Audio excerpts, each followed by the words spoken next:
Once upon a time, in a cheerful little village surrounded by green hills and sparkling streams, there lived a young boy named Leo.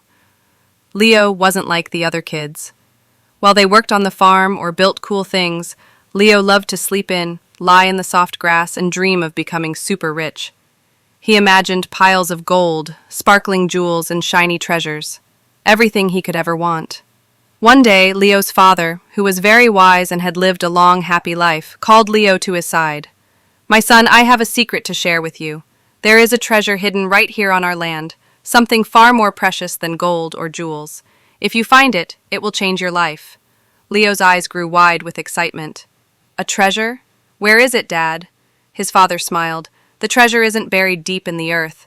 It's something you'll have to discover through your own effort. It's in your hands now, Leo." The very next morning, Leo grabbed his spade and ran outside. "Treasure hunting is easy. I'll dig a hole and bam! Piles of gold."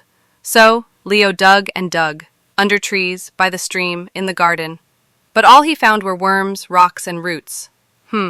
This is harder than I thought," Leo said, wiping sweat from his forehead.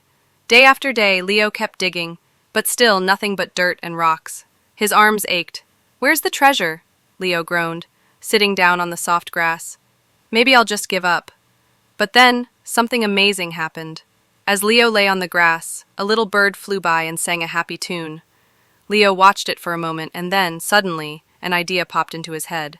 What if I stopped digging and tried something new? So Leo decided to help the people in the village instead of digging.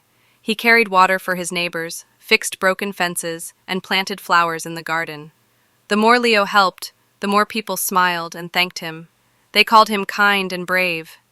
Leo started feeling something special inside. His heart was filling up with happiness. One day, while Leo helped an old lady with her garden, she handed him a shiny rock.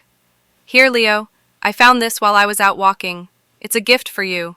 Leo held the rock in his hand, and whoa! It started glowing, bright and warm, just like magic. Leo smiled. The treasure wasn't gold or jewels. It was the happiness he brought to others, and the joy that filled his own heart when he helped them.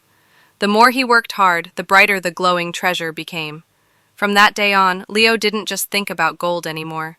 He made the world a better place, one small, kind act at a time. And the villagers noticed. Leo had discovered the greatest treasure of all: kindness, hard work, and helping others. So, kids, what kind thing will you do today? Remember, the greatest treasure is kindness, hard work, and helping others. The real treasure is in the kindness we give. Helping others is the brightest treasure of all.